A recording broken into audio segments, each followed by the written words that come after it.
Hola, muy buenos días. Bienvenidos, bienvenidas todas y todos.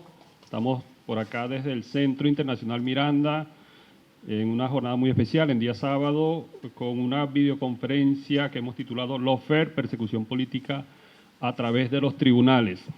Creo que están sucediendo algunas cosas en nuestra América Latina que hacen que esta videoconferencia que tendremos el día de hoy con el profesor Luis Brito García y con la doctora Ana Cristina Bracho tenga una significación especial. Estamos viviendo momentos muy intensos, por ejemplo, en la Argentina, no solamente con todo el lawfare que ya tiene tiempo contra la vicepresidenta Cristina Fernández, sino que hemos vivido incluso un intento de asesinato, un intento de magnicidio en Argentina. Aprovechamos para enviar nuestro saludo, condenar de la manera más unánime, más fuerte, este intento de magnicidio contra Cristina Fernández de Kirchner, no solamente vicepresidenta de la República, presidenta del Senado, sino líder indiscutible del peronismo en Argentina y una de las lideresas más significativas de los movimientos progresistas, de las fuerzas progresistas en nuestra América Latina.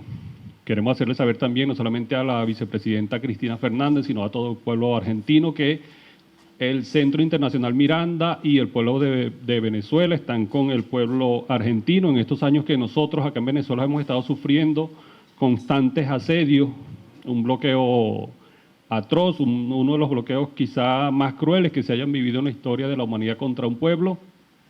Hemos sentido que no hemos estado solos, que nos han acompañado los pueblos de la América Latina. Hoy nosotros decimos que estamos acompañando en este difícil trance al pueblo de la querida hermana Argentina. El día de hoy, como acabo de decir, nos va a acompañar el profesor Luis Brito García, la doctora Ana Cristina Bracho y contaremos con la moderación de la profesora Anabel Díaz H. Quiero además enviar un saludo muy especial a los compañeros del Diploma Superior en Formación Política de Claxo, del cual formo parte, por supuesto, y quienes, entre otros temas, estamos estudiando también el de lawfare y sé que para ello va a ser una conferencia también muy significativa, espero que sea también muy nutritiva. Así que, bueno, nuevamente reiterar el saludo, darle la bienvenida a todas y a todos, dar también, por supuesto, el saludo del gobierno bolivariano de Venezuela, de la ministra Tibisay Lucena, ministra del Poder Popular para la Educación Universitaria, ente al cual el Centro Internacional Miranda está adscrito. Así que, bueno, luego de estas brevísimas palabras, dejo con ustedes a la profesora Anabel Díaz H. para que inicie la actividad. Profesora, muchísimas gracias y bienvenida. Muchísimas gracias, profesor Domingo. Muy buenos días. Bueno, tenemos hoy el agrado de presentar para esta actividad tan importante sobre el lawfare, persecución política a través de los tribunales, como ya decía Domingo, todo lo que ha sido la trayectoria de esta nueva técnica o metodología utilizada por la derecha latinoamericana para conquistar el poder que no ha podido conquistar a través de los votos. Pero para eso tenemos dos grandes invitados, el doctor Luis Brito García, abogado de la Universidad Central de Venezuela, doctor en Derecho en la Universidad Central de Venezuela, diplomado de Estudios Avanzados sobre América Latina en París, profesor titular de la Facultad de Ciencias Económicas y Sociales de la Universidad Central de Venezuela. En el año 2001 fue reconocido con el Premio Nacional de Literatura de Venezuela. En noviembre del 2010 le fue conferido el Premio Alba Cultural, mención Letras. En el 2011 le fue conferido el Premio Periodismo Aníbal Nazoa. En 2017 le fue conferido el Premio Nacional de Cultura, mención Humanidades. En el 2021, la Orden Francisco de Miranda en primera clase. Autor de, muchísimas novelas, ensayos, escribe permanentemente en su columna del diario Últimas Noticias y pues nos entrega no solamente obras literarias y de análisis, sino también guiones cinematográficos y de teatro. Así que es para nosotros un placer tener aquí y presentar al doctor Luis Brito García. También a la doctora Ana Cristina Bracho, una joven abogada egresada de la Universidad del Zulia, magíster en Educación y Economía y Gestión, especialista en Derecho Público y Derechos Fundamentales en la Universidad de Baja Normandía, docente de distintas instituciones de reconocida trayectoria, entre ellas la Escuela Juan Vives Zuriá de la Defensoría del Pueblo. Instituto de Investigación y Posgrado de la Escuela Nacional de la Magistratura, autora de distintas publicaciones en el área de la cultura y el derecho, y representante del movimiento constitucionalismo bolivariano. Bueno, sean bienvenidos todas y todos a esta interesante disertación. Estoy segura va a ser de muchísimo provecho para los que nos acompañen en el día de hoy. Vamos a dejar en el uso de la palabra al doctor Luis Brito García. Bueno, un gran saludo a todos los participantes en este foro, a toda la audiencia. Sobre el lawfare, es una palabra aparentemente reciente, la acuñó la Universidad de Harvard, pero si nos remontamos a la historia vamos a ver que el empleo del Poder Judicial para fines políticos y económicos extraños a la propia legalidad es una cosa quizás tan antigua como la humanidad misma. El lawfare es entonces eso, recapitulamos, empleo de el Poder Judicial, de los tribunales, para una finalidad esencialmente política, para lo cual se ejerce presión tanto sobre el mismo Poder Judicial como sobre los medios que intentan legitimar tanto la contienda como la sentencia resultante de ello. Bueno, un poquito de historia. Si ustedes vienen a ver, una de las primeras causas célebres del lawfare es el juicio de Jesucristo, un señor que está haciendo una prédica religiosa y ética que los fariseos la convierten en política y por eso acusan ante Pilatos. Pilatos no encuentra un delito político en los actos de Cristo y por lo tanto se lo devuelve al Sanedrín, pero entonces el Sanedrín lo condena a muerte. Y había una disyunción de poderes ahí interesante. El Sanedrín podía condenar a muerte, pero no ejecutar. Y entonces Pilato le llega a un reo al cual él le debe ejecutar la sentencia de muerte. Fíjense el enredo jurídico. Y la ejecuta a pesar de que, según dicen los evangelios, él habría dicho: yo no encuentro culpa en este justo, y se habría lavado las manos. Cosas que han hecho muchos jueces después de sentencias tan atroces como esa. Lo cierto es que, fíjense, la cosa tiene larga tradición. Para no abundar, piensen ustedes en los juicios amañados contra Santa Juana de Arco. Hay muchos santos que han caído en eso. Santo Tomás Moro fue condenado a muerte por un tribunal inglés por razones de debate político.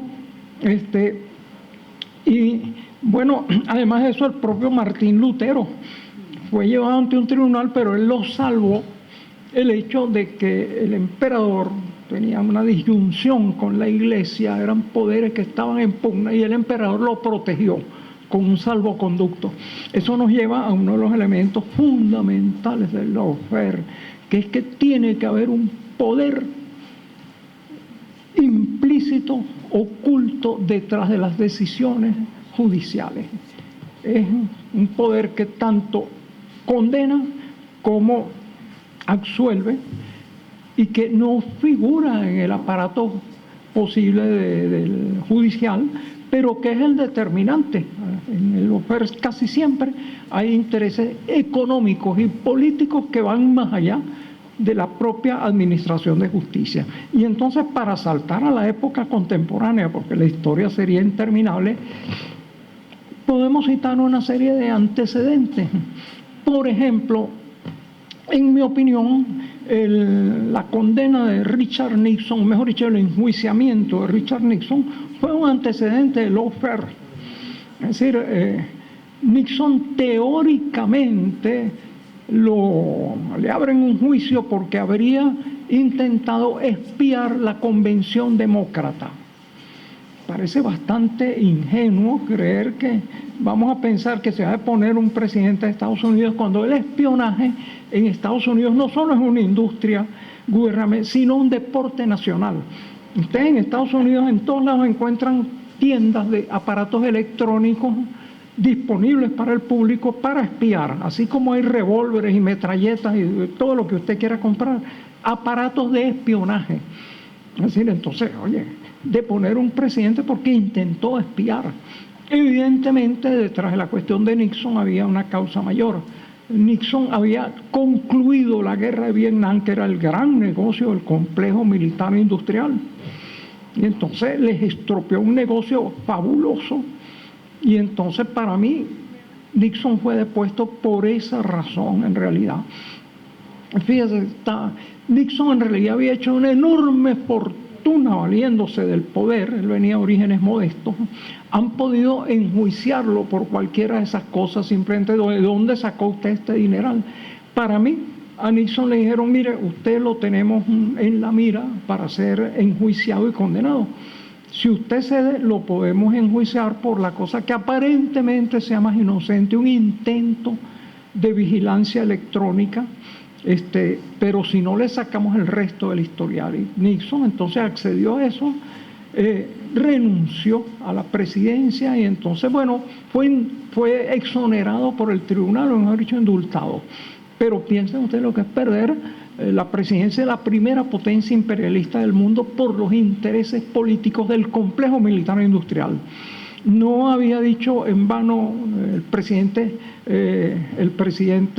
Eisenhower, cuando terminó su gestión, Eisenhower había sido el jefe del comando aliado, por un lado, y presidente de la República. Y cuando él termina su presidencia, dice, el complejo militar e industrial ha adquirido tal poder en Estados Unidos que prácticamente se está volviendo una dictadura sobre la vida. Y eso lo dice un individuo que era republicano, conservador, proestadounidense, pero que señaló eso. Bueno, a quien lo dude, la condena de Nixon por una aparente contravención de intentar controlar o espiar una convención política.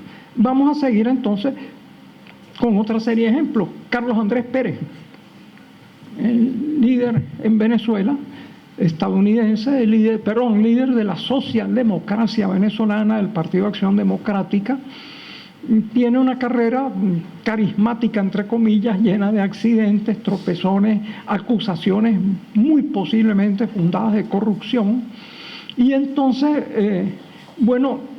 cuando él asume el mando en 1989, entrega la soberanía del país en un paquete neoliberal.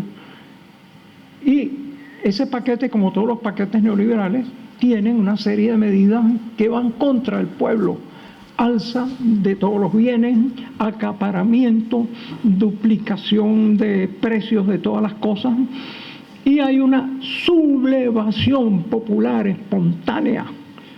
Bueno, esa sublevación viene a ser el antecedente de la rebelión militar del 4 de febrero de 1992. Y de repente Carlos Andrés Pérez, por iniciativa de Ramón Escobar Salón, hicimos una serie de intelectuales, un encuentro en Mérida, y Ramón Escobar Salón propuso el enjuiciamiento del presidente. Enjuician a Carlos Andrés Pérez por un negociado de cambiarios, lo que llaman una bicicleta cambiaria. Tenía unos bolívares, los convirtió en dólares, y entonces vendió esos bolívares de precio de mercado y con eso volvió a adquirir dólares a tasa preferencial varias veces, multiplicando. Pérez había hecho fortunas inmensas y de repente lo enjuician por eso y lo deponen. Pero antes de eso es interesante, fue removido y cambiado todo el personal del Tribunal Supremo de Justicia de Venezuela, para entonces llamado Corte Suprema de Justicia. Posiblemente había una pelea entre las ramas de la socialdemocracia, una con el expresidente Lucinchi y otra Carlos Andrés Pérez. Posiblemente el sistema, ante la inmensa rebelión popular que hubo, que fue reprimida al costo de varios millares de muertos, decidió entregar un chivo expiatorio para conjurar una revolución mucho más radical que podría haber venido. Lo cierto es que Carlos Andrés Pérez, que sí merecía, porque efectivamente, lamentablemente, parece que había incurrido en todo tipo de corruptela, fue enjuiciado y depuesto por una corruptela comparativamente menor. Para mí fue un antecedente del lawfare porque se decidió un problema político a través del Poder Judicial. Y de nuevo, otro elemento, no solo tiene que haber la presión de unos intereses políticos, económicos muy grandes, sino además tiene que haber una injerencia en el Poder Judicial. Se dice por ahí que quien nombra al juez escribe la sentencia. En ese caso se nombró un conjunto de magistrados del Tribunal Supremo que ya al verlo se sabía que Carlos Andrés Pérez iba a ser depuesto y condenado. Vamos a seguir con eso, nada más contando anecdóticamente. Noriega en Panamá. Bueno, Noriega es presidente de Panamá. Repentinamente Estados Unidos invade Panamá, hace una masacre espantosa, bombardeando barrios populares, de los cuales aparentemente resultaron varios millares de muertos. Noriega solicita asilo con el nuncio apostólico y el nuncio apostólico lo entrega, no sin presión, porque Estados Unidos había puesto unos altoparlantes con una música rock rompetímpanos que era imposible resistirla. Y entonces Noriega, panameño, presidente de Panamá, se convierte en prisionero de Estados Unidos y es juzgado por un tribunal de Estados Unidos, de acuerdo con las leyes de Estados Unidos, y condenado prácticamente a una sentencia que cumple hasta su muerte en prisión. Imagínense ustedes, otro caso típico de lawfare. Es decir, no solo es que hay una invasión, no solo hay golpes de fuerza, hay la violación de todos los elementos del proceso judicial, pero se intenta blanquear eso con una sentencia judicial. Hablando de eso, bueno, quizás uno de los casos típicos de lawfare fueron los procesos de Nuremberg, en los cuales se inventó una ley que no existía para el momento en que se cometieron los crímenes. Yo pienso que todos los crímenes, los procesos de Nuremberg, es cierto, fueron cometidos y que es extraordinario que hayan sido sancionados, pero no aparecieron acusados en los procesos de Nuremberg los acusados de crímenes iguales o peores.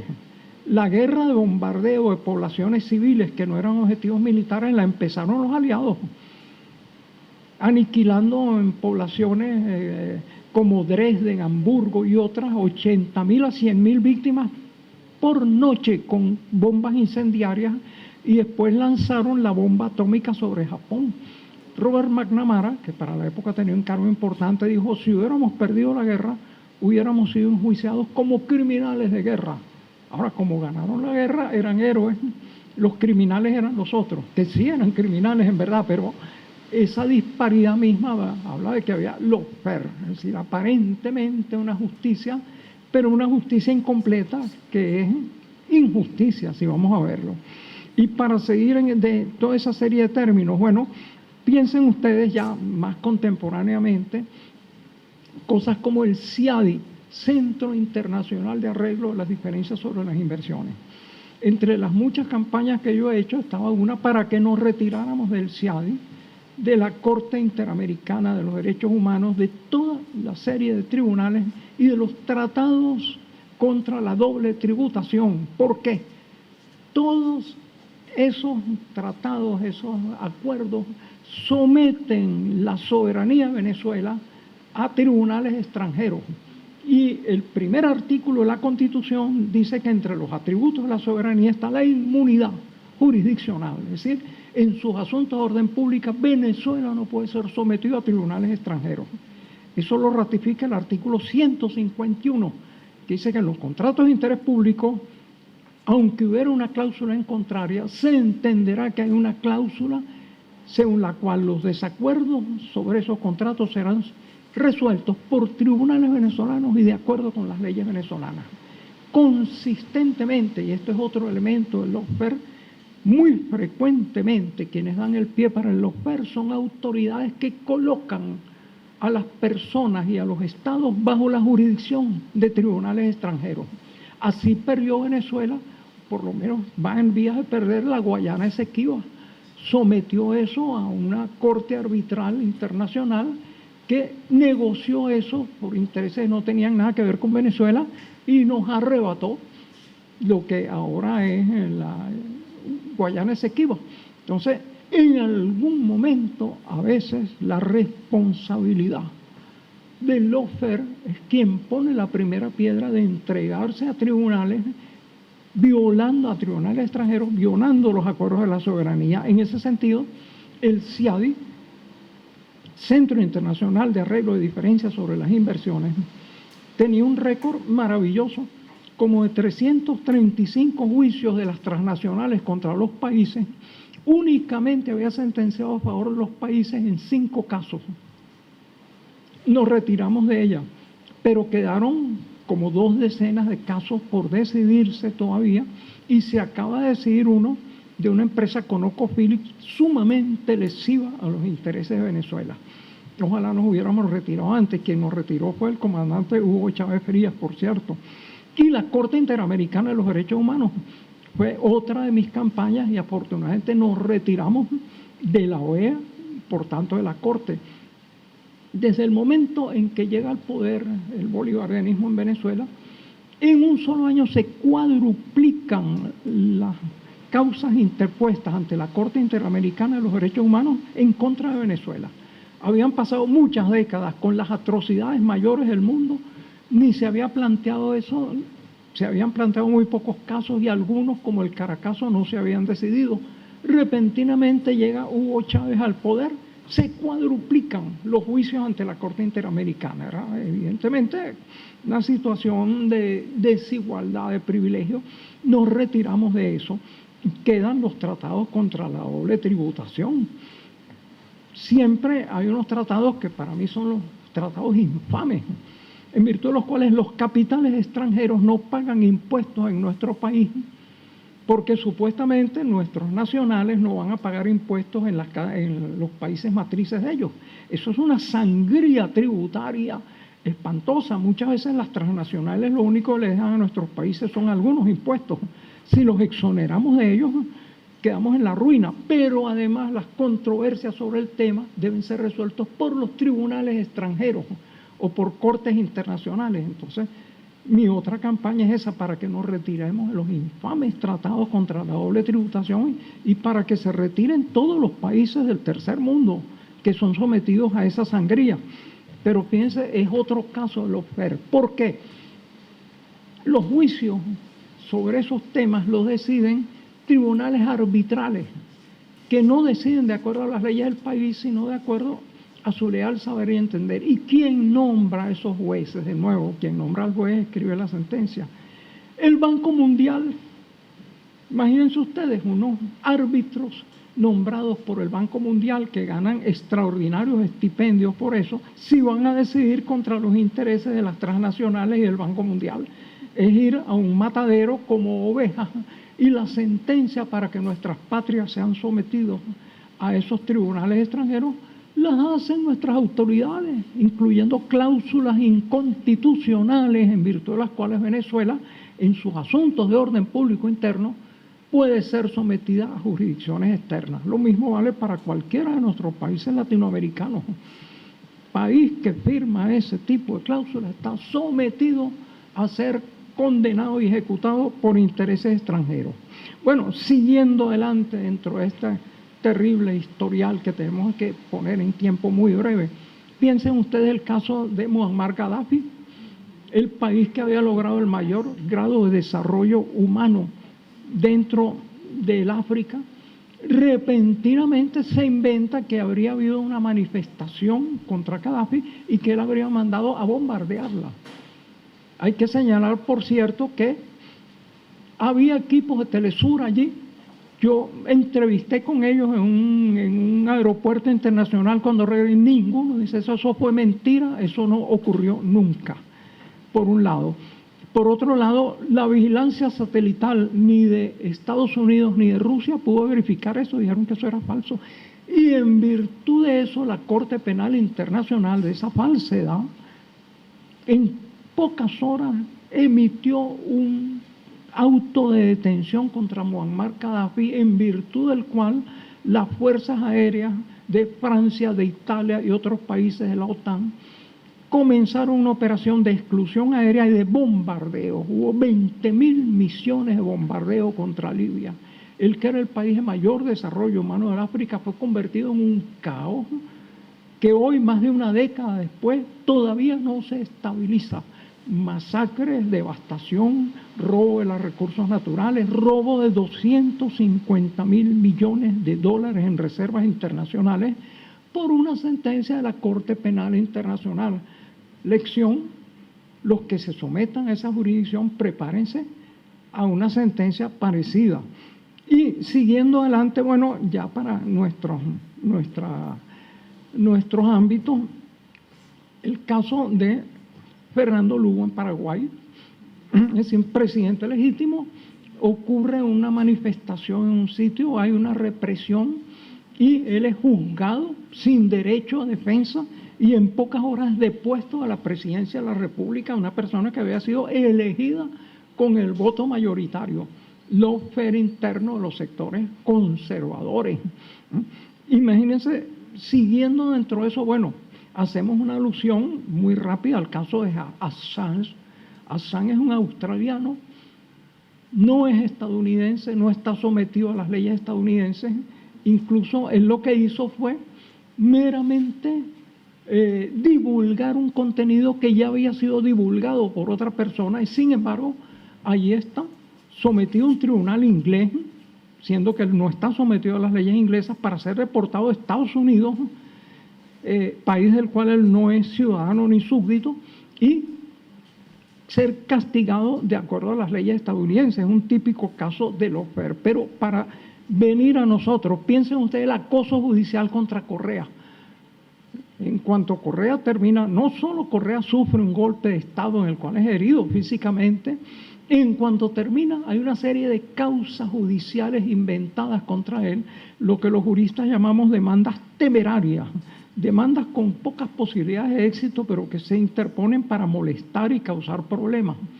Correa entonces es exiliado e incluso tiene pendientes un conjunto de sentencias que le podrían impedir ser candidato de nuevo a la presidencia de la República. Piensen ustedes el caso de Lula da Silva, también depuesto por una medida judicial que en realidad resultó írrita porque no se demostró en ningún momento que Lula hubiera incurrido en corrupción, y el caso de la vicepresidenta Dilma Rousseff, también otro caso que clama a los cielos. Dilma Rousseff es acusada por malversación de fondos. Eso suena muy mal, pero no implica que Dilma hubiera tocado un centavo de los cruceros del Tesoro Público. Simplemente la malversación es que fondos destinados a una finalidad se destinan a otra incidentalmente. Por eso que es una transgresión administrativa menor. Se depuso a la presidenta legítima del Brasil, el país más poblado y más rico de América Caribe y de América Latina y del Caribe. Fíjense, otro caso de transgresión. Bueno, y seguimos entonces el caso de Venezuela. Una de las más perfectas ofensivas de lawfare se ha hecho contra Venezuela.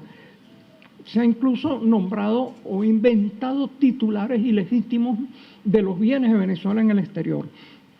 Interesante sobre el lawfare, una convención de Naciones Unidas establece: los bienes de los estados en el exterior no pueden ser incautados ni antes ni después de procesos porque se los presupone destinados a finalidades de interés público. Los bienes de Venezuela han sido incautados. Se inventó un presidente autoelegido para una interinaria que no debía durar más de 30 días, pero ya lleva más de 30 meses, no sé cuántos años, lleva un fantoche, al cual entonces se lo supone presidente de Venezuela, aunque cuando Estados Unidos tiene que tratar algo con Venezuela no va donde él, sino va a Miraflores. Ha habido latrocinios inmensos de la riqueza de Venezuela. Citgo, una refinería en el exterior, monómeros también. Hay toneladas, miles de toneladas de oro venezolano en el Bank of London que Venezuela necesita para sus compras y para asistir a los enfermos. Muchos enfermos han muerto en el exterior porque están bloqueados esos fondos, atribuidos a un presidente fantasma que no existe, es un caso típico y flagrante de lawfare. Y entonces, para seguir dentro de eso, piensen ustedes el enorme acoso que hay actualmente contra el presidente del Perú. Casi no hay acto de él que no sea atacado por todos lados, el lado judicial, el lado político, el lado de manifestaciones. Y piensen ustedes también el caso, bueno, el secuestro de un diplomático venezolano. El lawfare no solo se ensaña contra las cosas, sino contra las personas. Los diplomáticos también, por una convención de la Organización de Naciones Unidas, tienen inmunidad en el ejercicio de sus funciones. Alex Saab, un diplomático venezolano, es secuestrado en el exterior y entonces hasta el presente está prisionero en Estados Unidos, no siendo él ni estadounidense, ni sometido a las leyes estadounidenses, ni cometido ningún acto dentro de Estados Unidos. Simplemente Estados Unidos se atribuye ilegítimamente un poder soberano sobre el resto del mundo. Y bueno, terrible, pero nuestros hermanos argentinos, repentinamente, no los argentinos, sino algunos de sus jueces conservadores, nos roban un avión de una empresa venezolana que necesita importar dificultosamente insumos, productos de toda índole, porque 4 personas de su tripulación son de origen iraní, pero es que eso no es un pecado. En ninguna ley consta que ser iraní o tener un origen iraní sea nada, y sin embargo por eso secuestran a toda la tripulación, secuestran al avión, y eso tiene ya casi meses el avión paralizado en un aeropuerto de Estados Unidos, simplemente por una causa inventada, ilegítima y que no tiene el menor sentido. Y ya que nos instalamos en Argentina, bueno, el caso contra Cristina Fernández de Kirchner, es decir, se le inventan una serie de causas para impedir su reelección.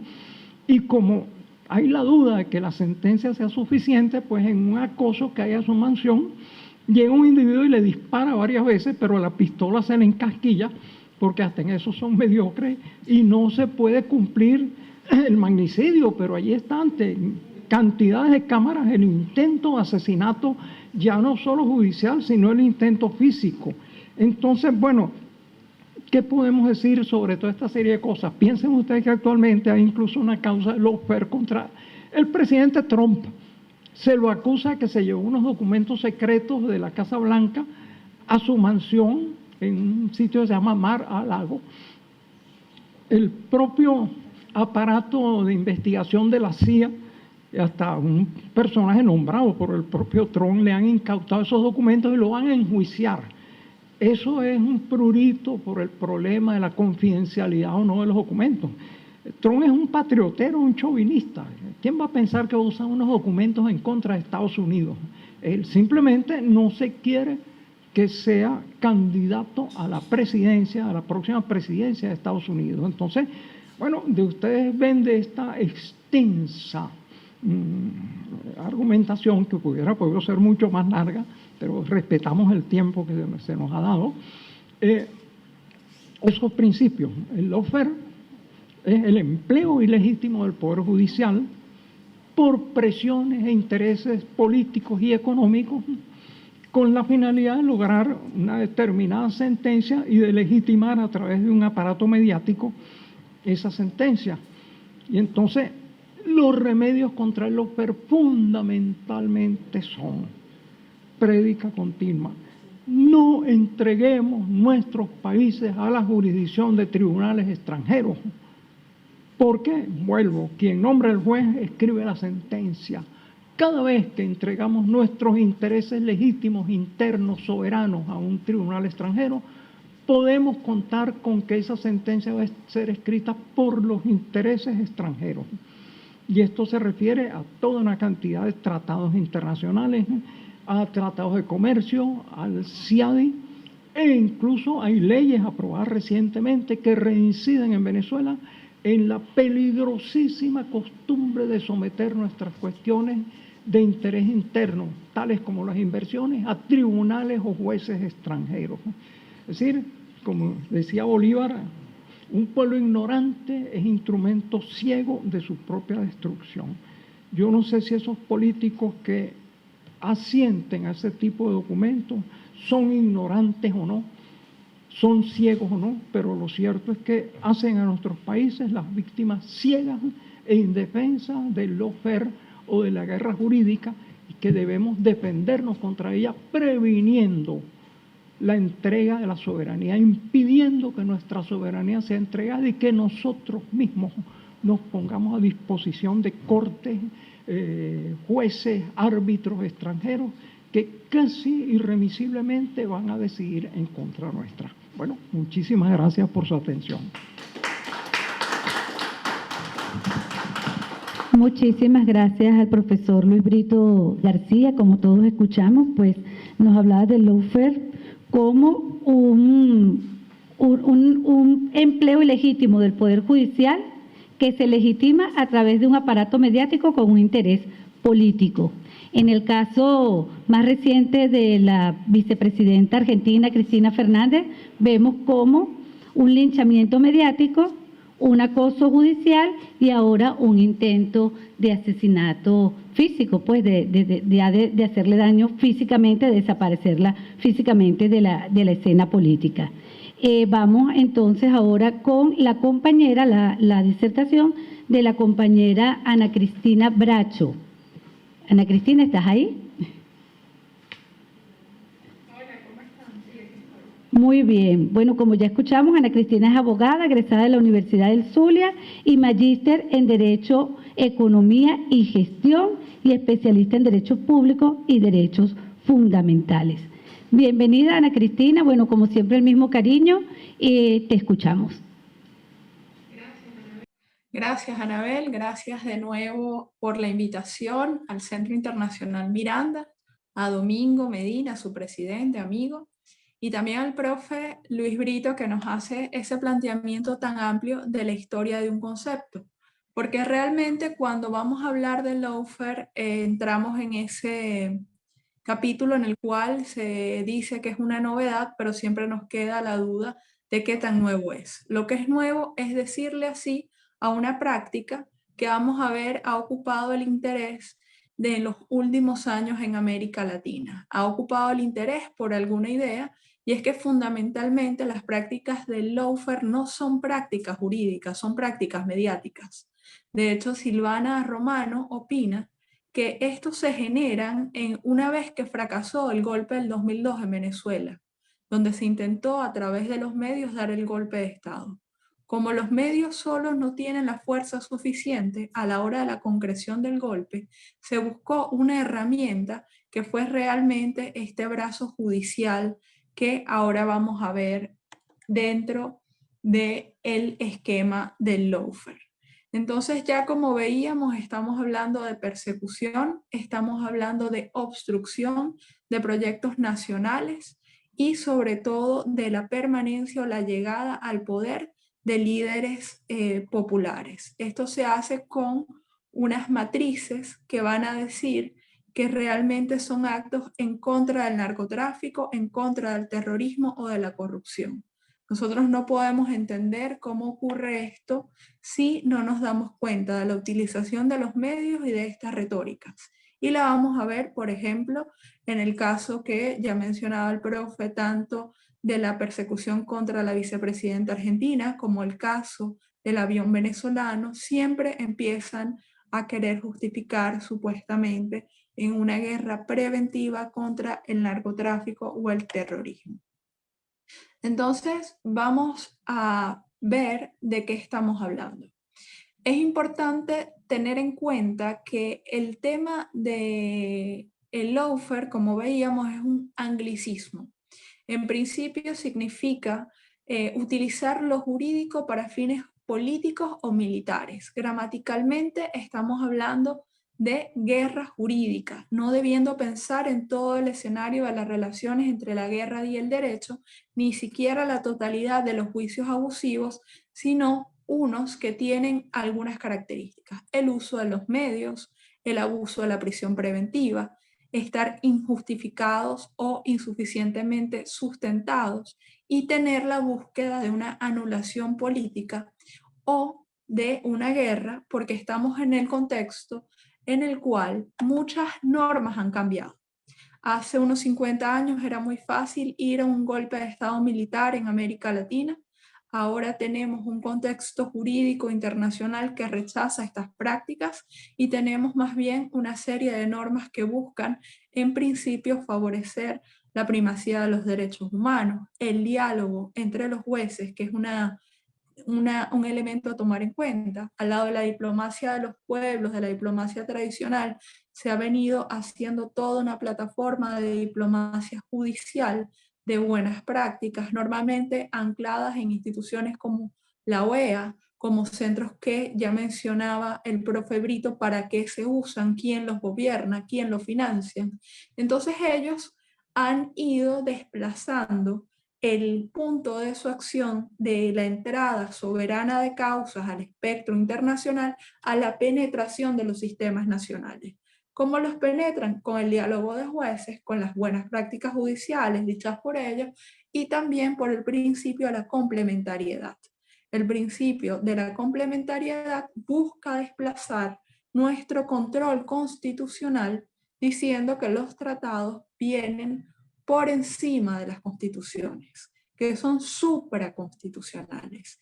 Y entra ahí el juego de que estos jueces van a intentar cambiar la dinámica propia normativa, diciendo que las constituciones están por debajo de los tratados. Y segundo, políticas, porque van a buscar una juristocracia, un poder en el cual el elemento central y definitivo está en los jueces y no en los parlamentos ni en el ejecutivo.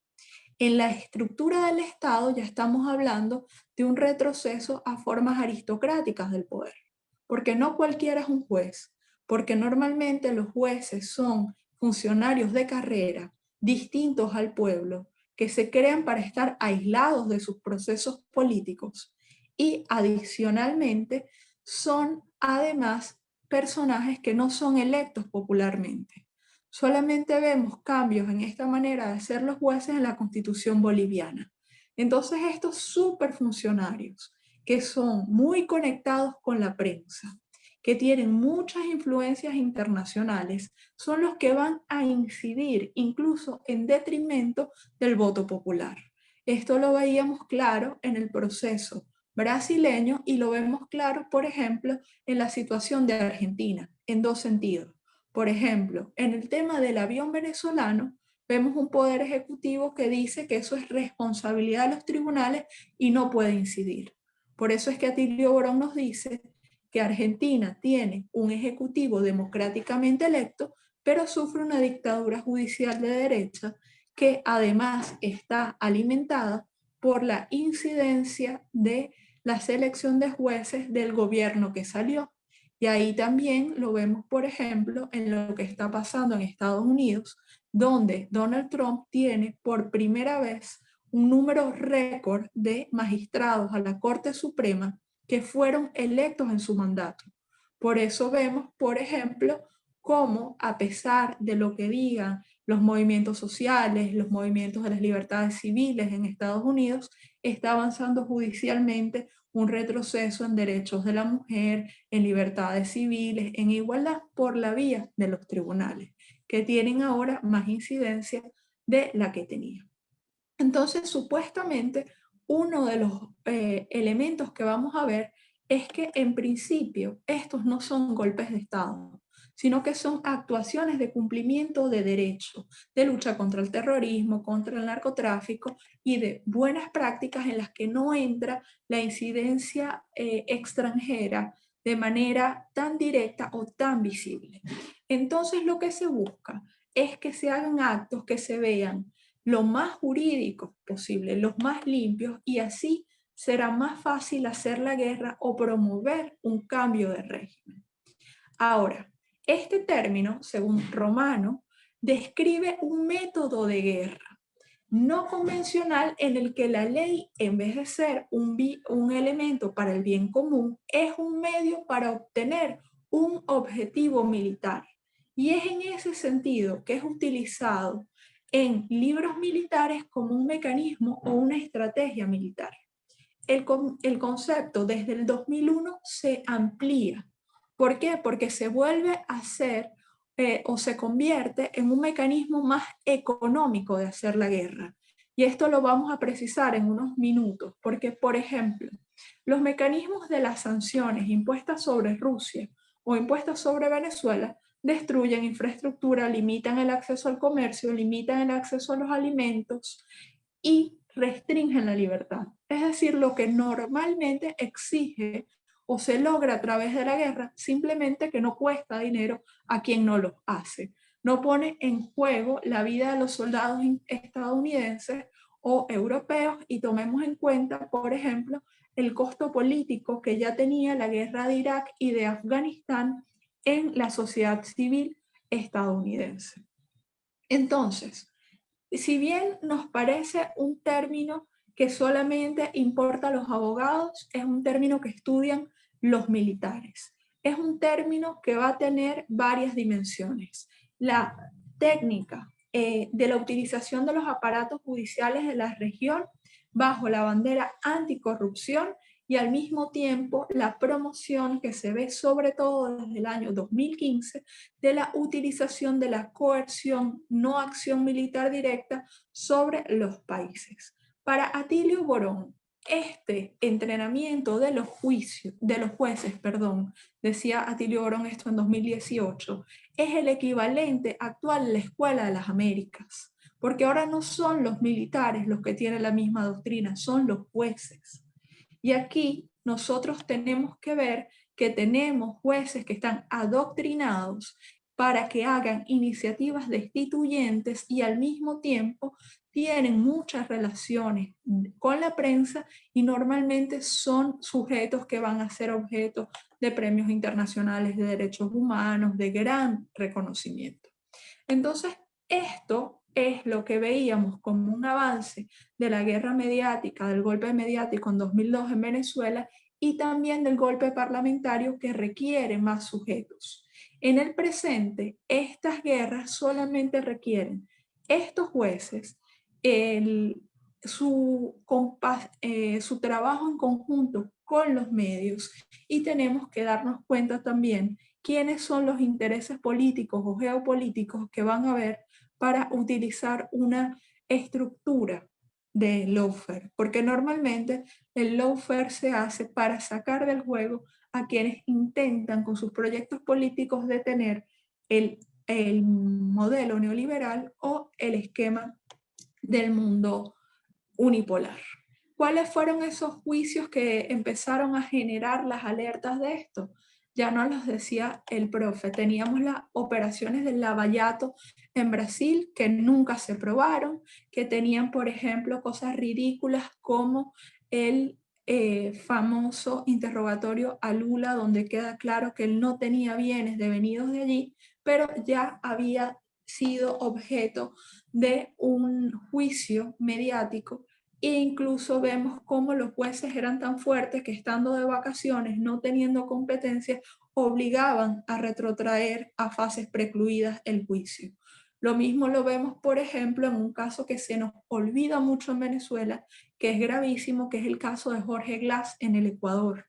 El caso que tiene una situación penitenciaria debida a causas no explicadas, sin sustentos, y que atentan directamente contra su vida, y que lo vemos ahorita en el caso de Cristina Fernández de Kirchner, en el que nosotros vemos que avanza un juicio de muchos juicios, en el cual hay otra característica.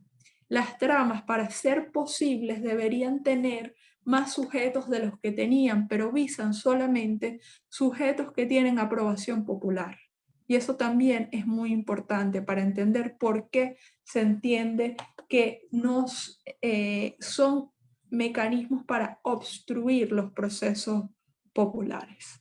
Entonces, son mecanismos sistemáticos de persecución, y a partir de allí nosotros vemos que es una doctrina, porque no es un uso cualquiera del sistema de justicia, sino aquel que tiene esto de permitir lo que antes se hacía por un golpe de Estado militar, y en el cual tenemos jueces, fiscales, legisladores y periodistas.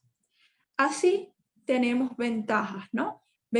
Vemos que nadie puede oponerse diciendo que esto es violento, que nadie puede señalar que una violación del derecho, porque hay operaciones de preparación de la manipulación del derecho.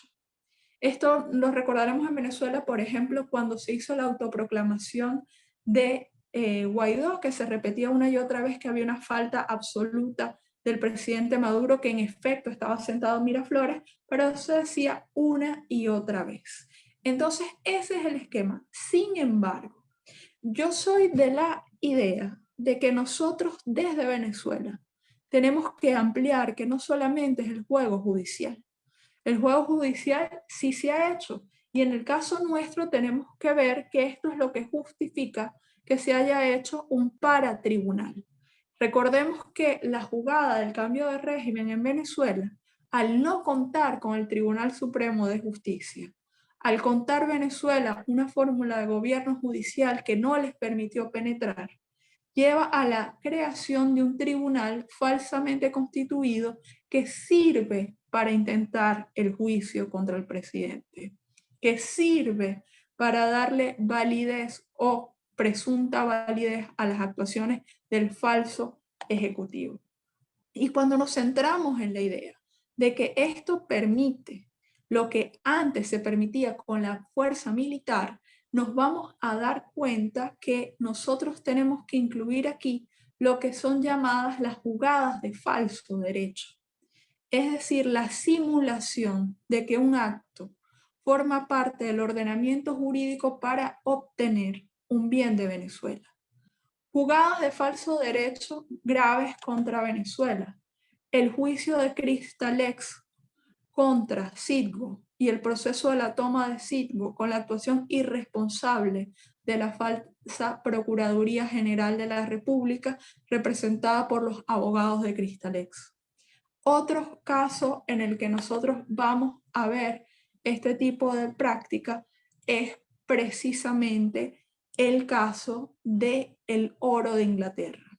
El caso del oro de Inglaterra, en el cual Venezuela tiene, como muchos otros países, sus reservas en oro, porque es un bien estable fuera de Venezuela, Venezuela no le permiten acceder a su oro basándose en, primer argumento, la supuesta duda de quién gobierna Venezuela.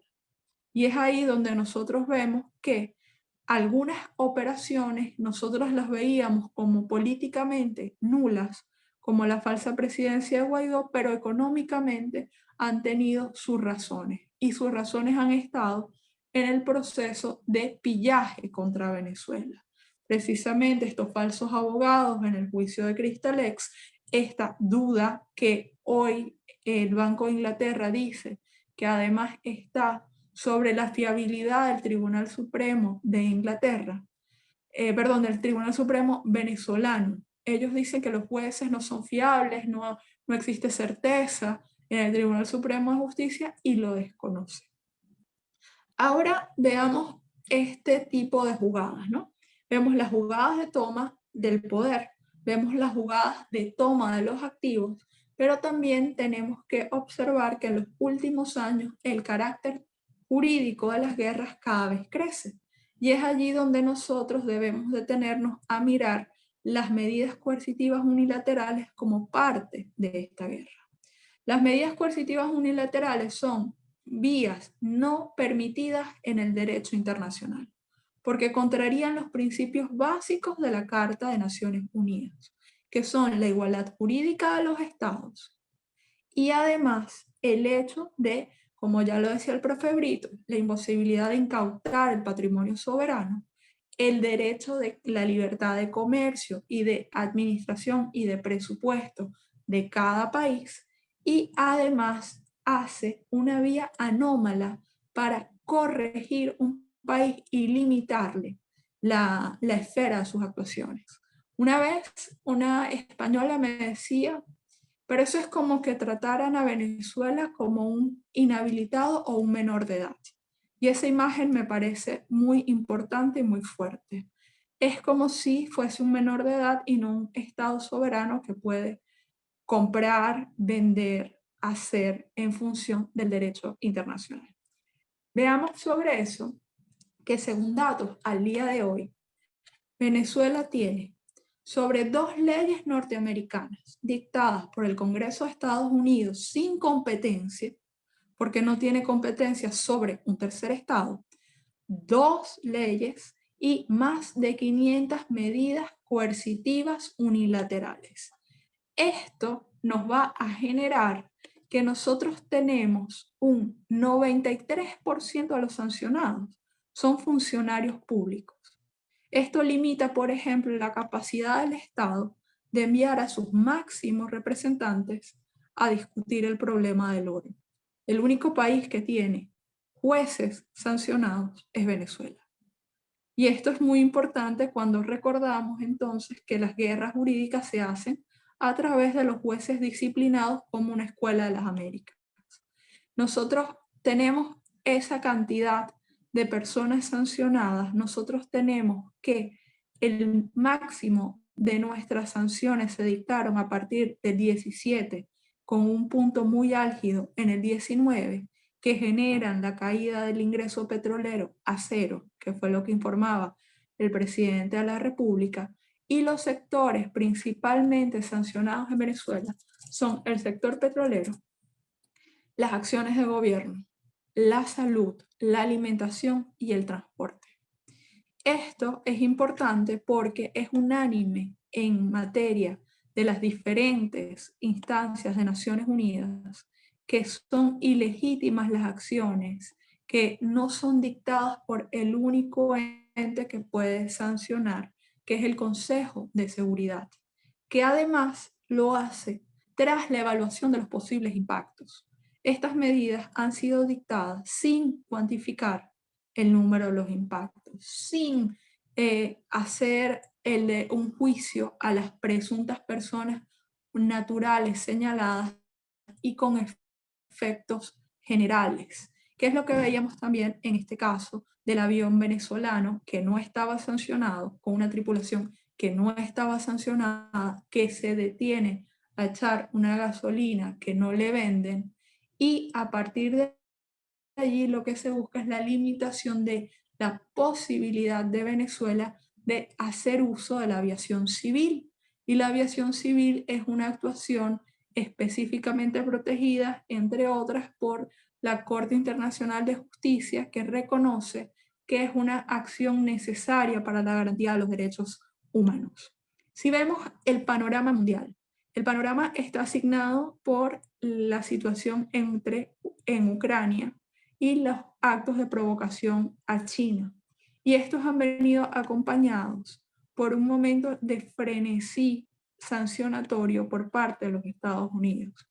Sin entrar a fondo, podemos ver en este momento, en el caso de Rusia, para agosto del 2022, le generaron prohibiciones sobre el Banco Nacional de Rusia, que ya no puede acceder a sus propios activos.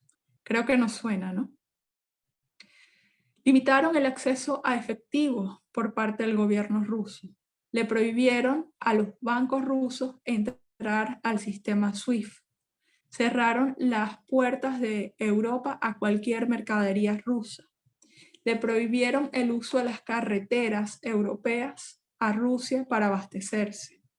Prohibieron la exportación a Rusia de productos y servicios aeronáuticos, incluidos los seguros. Le prohibieron también la compra, transferencia de petróleo, carbón y oro, incluido la joyería, el acero, el hierro, la madera, el vodka. También vemos la prohibición cultural de Rusia y vemos ahorita un debate en Europa sobre la prohibición de los turistas rusos. Ese es un debate que se quiere hacer a través de resoluciones que, como veíamos con aquellas que ha dictado Estados Unidos sobre Venezuela, no tiene competencia territorial, rompe abiertamente un pequeño principio, el de la igualdad de dignidad y derechos, la presunción de inocencia y la prohibición de los castigos colectivos sobre los pueblos. Entonces, estos mecanismos se dictan en principio diciendo que son dictados en formas de resoluciones por autoridades hipotéticamente competentes y además en defensa de los valores supremos del derecho. La convivencia, evitar la paz, garantizar los derechos, etc. Estas son jugadas de lo que veíamos entonces forman parte del falso derecho. Privilegiar la forma, olvidando el fondo, apartándose de las costumbres que dieron lugar a las legislaciones internacionales. Allí nosotros podemos ir concluyendo cómo lo hace Silvina Romano para caracterizar todo esto que es el lawfare. En primer lugar, es la guerra. Segundo lugar, son guerras políticas por vías judiciales y mediáticas. Recordemos con detalle el acto de la supuesta proclamación de Guaidó como presidente, que no hay causa jurídica para que se produzca, no hay acto convocado para tales efectos, no hay basamento normativo, pero se repite un artículo de la Constitución y se dice que por ese hecho se convierte en presidente, ignorando, por ejemplo, que nunca tuvo el poder fáctico sobre el país. Incorpora jueces, periodistas, líderes de opinión y elementos de inteligencia. Se busca abusar de prisiones preventivas, delaciones premiadas, condenas hechas en medios de comunicación.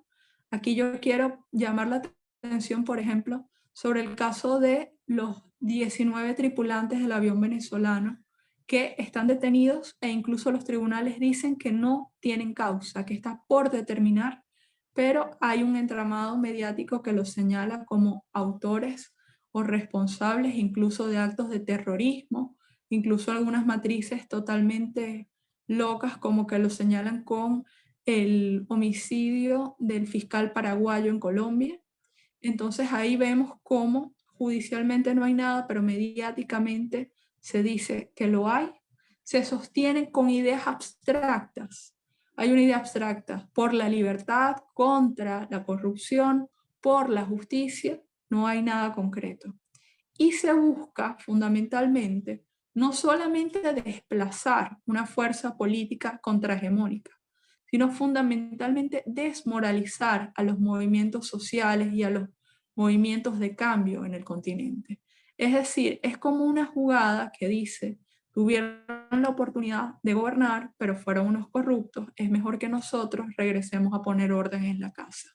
Ese elemento siempre va a estar en la jugada psicológica de la utilización de estas estrategias. Hay autores que se han dedicado profundamente a esto, como Silvana Romano, como está el trabajo de Atilio Borón. También vamos a ver que fundamentalmente los autores son de América del Sur.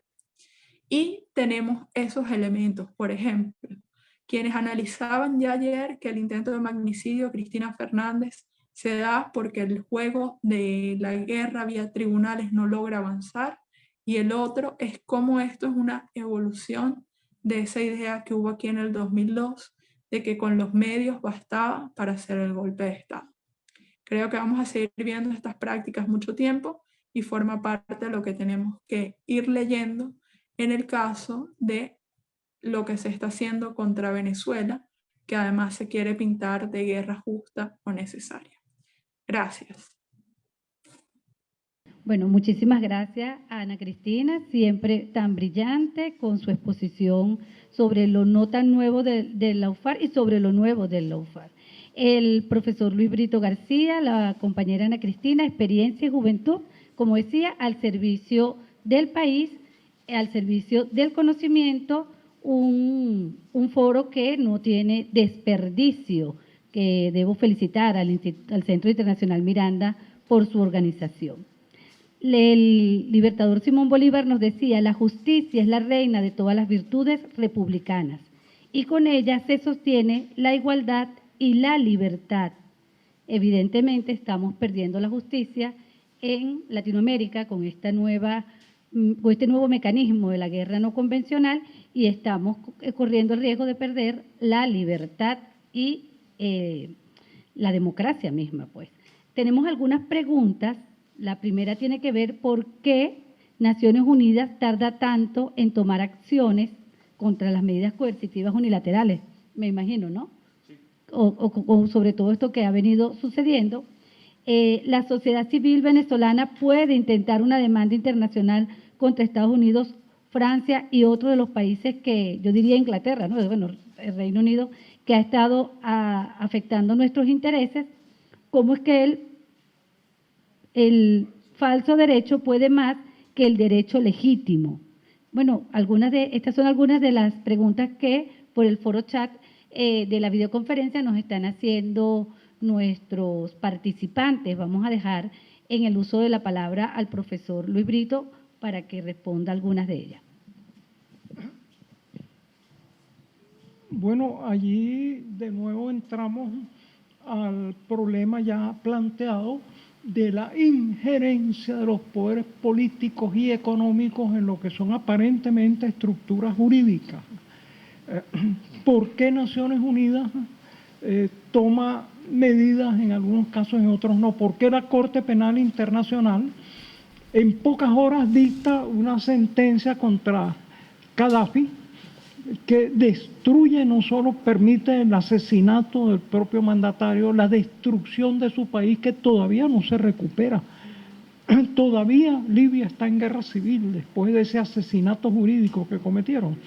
Bueno, la Corte Penal Internacional en gran parte tiene que ver con intereses de las potencias hegemónicas. ¿Por qué la Organización de Naciones Unidas no toma medidas de aplicación de ese tratado internacional ratificado por ella misma, en el sentido de que los bienes de los estados en el exterior no son embargables, no son pasibles de medidas de embargo ni preventivas ni ejecutivas, porque se los presume destinados a finalidades de interés público? Bueno, porque en Naciones Unidas las potencias hegemónicas ejercen poderes que van más allá de lo jurídico, tienen cantidad de aliados, estados vasallos, estados cómplices, que comprometen sus votos. Y entonces, en ese sentido, mientras una sentencia de muerte contra un presidente que ha logrado que su país tenga el mayor grado de desarrollo humano en África tarda apenas unas horas, unos minutos, resulta que una sentencia que proteja los intereses de países como, no intereses, derechos de países como Venezuela, no se produce nunca porque hay una interposición continua de los agentes diplomáticos y de los países sobre los cuales Venezuela ejerce influencia. Yo en ese sentido he apoyado mucho una propuesta que es que se forme una organización de países afectados por medidas coercitivas unilaterales o extorsiones. Eso en buen derecho se llama extorsión. Hay más de 70 países sometidos a esas medidas y otros que pudieran estarlo. Y ese bloque puede tener un peso en los organismos internacionales. Es una asociación que no va a requerir de grandes infraestructuras, de grandes gastos. Gran parte de su trabajo se puede hacer por internet, no presencialmente, para coordinar los derechos y las iniciativas de estos países que somos víctimas de poderes que han violado sus propios principios. Organización de Naciones Unidas, por ejemplo, al permitir que un Estado sea coaccionado por medidas de fuerza, está violando la propia Carta de las Naciones Unidas. La Corte Penal Internacional, al dictar actos de detención contra determinados mandatarios. Interpol, por ejemplo, al enunciar o emitir actos de detención contra funcionarios. Autoridades internacionales que secuestran a embajadores. Oye, evidentemente esas cosas son posibles porque los organismos internacionales están faltando a sus propias normativas. Entonces tiene que haber una coherencia entre las víctimas y como a veces el número de víctimas es mayor que el de victimarios, podría ser que se lograran algunos resultados, por lo menos primero en lo moral, en la ética, luego en el derecho y finalmente en la práctica. Gracias al profesor Luis Brito. Vamos a dejar en el uso de la palabra para que pueda responder a la compañera Ana Cristina. Si quiere hacer algún otro comentario también será bienvenido. Sí, bueno, ahí hay varias cosas. Primero, las jugadas de falso derecho generan obviamente ganancias para quienes las aplican. Generan también, a veces logran procesos en los que detienen momentáneamente las causas populares. No creo que sea cierto que les hayan dado tanto efecto, porque si les hubiesen dado tantísimo efecto, pues no estaríamos viendo a Lula casi a punto de volver al gobierno en el Brasil. El tema del pillaje internacional, los actos de piratería y de saqueo han sido constantes en toda la historia, ¿no?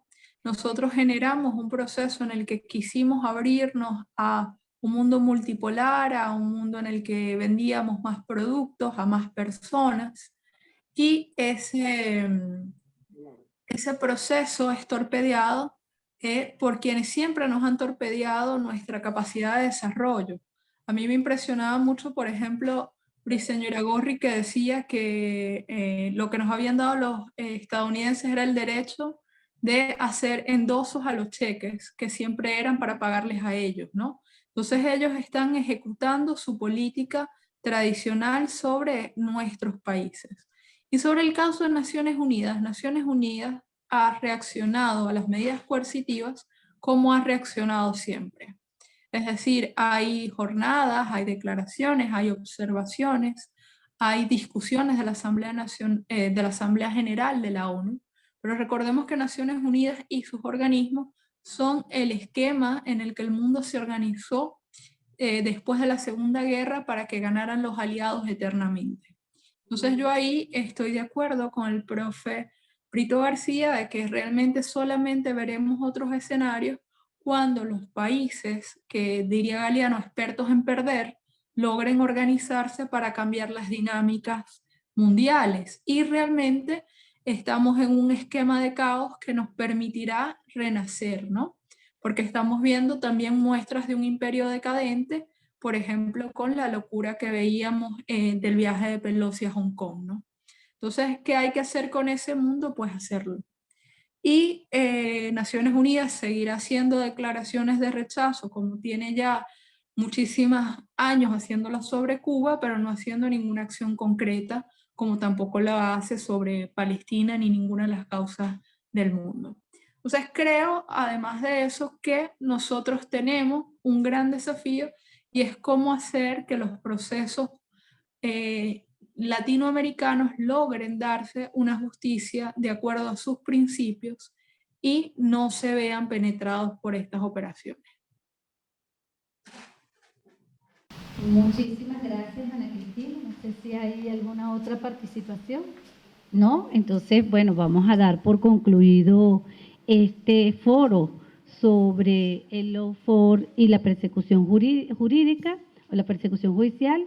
Le damos las gracias al profesor Luis Brito García, a la profesora, a la doctora Ana Cristina Bracho, por toda esta interesante disertaciones. Creo que hicieron hoy en el Centro Internacional Miranda una excelente llave entre la experiencia y la juventud, y hemos podido entender unos procesos que a veces se nos presentan en los medios de comunicación caóticos y como que no tuvieran ninguna relación, algunos de ellos, entre ellos, ¿no? Vemos que es una forma de avanzar de la derecha en el continente que ya no cuenta con la popularidad de los pueblos y con el voto popular. Es importante resaltar que hemos hecho algunos avances en el continente desde el punto de vista constitucional, empezando por la Constitución de la República Bolivariana de Venezuela en 1999, que nos da un sistema judicial que, si bien en el año 2002 dijo que los golpistas estaban preñados de buenas intenciones, ha podido actuar de manera mucho más ecuánime y a favor del país durante estos años subsiguientes de la revolución. Asimismo, tenemos una constitución en Bolivia, una constitución en Ecuador. Se encamina para el día de mañana Chile a una nueva constitución que ponga fin a el legado de Pinochet, no solamente al pueblo chileno, el legado de Pinochet a Latinoamérica, al pueblo latinoamericano, a los pueblos latinoamericanos. Muchísimas gracias a Domingo por la invitación, al profesor Luis Brito y a Ana Cristina y a todos los que participaron hoy aquí para que esto pudiera ser posible. Le vamos a dar entonces el derecho de palabra a Domingo para que nos despida. Anabel, muchísimas gracias por tu moderación, un trabajo excelente, y reitero tu agradecimiento que has hecho al profesor Brito García, a Ana Cristina Bracho por acompañarnos la mañana de hoy. Saludar especialmente, he visto en el chat, están algunas personas conectadas, algunos amigos del Poder Judicial que veníamos trabajando con ellos desde los años pasados, el año pasado especialmente, Lara, Falcón, otros estados de Venezuela. Saludar nuevamente de manera muy afectuosa a los compañeros del Diplomado Superior en Formación Política de Claxo que han estado presentes también y cuyas discusiones han motivado, entre otras, la realización de esta videoconferencia sobre el OFER. Quiero además poner a disposición de los compañeros de Claxo especialmente, pero también de quienes han estado acompañándonos la mañana de hoy, todas las capacidades, todas las facilidades del Centro Internacional Miranda para seguir desarrollando videoconferencias como esta y videoconferencias también relativas a los otros temas que se están tratando en el Diplomado Superior de Formación Política de Claxo. Quiero agradecer finalmente al equipo que ha hecho posible esta videoconferencia. No se ve acá en pantalla, pero detrás de estas cámaras, por supuesto, hay un gran equipo humano que todavía está trabajando intensamente para que las imágenes, para que el sonido, la voz de Ana Cristina Bracho, del profesor Brito, pueda llegar incluso a los pueblos hermanos de Argentina, de Uruguay, de Ecuador, de Chile, de España, desde donde también nos están siguiendo en esta videoconferencia. Así que, bueno, reiterarles nuestro saludo, nuestro agradecimiento y quedamos completamente a las órdenes de todos y todas ustedes. Que tengan muy buenos días.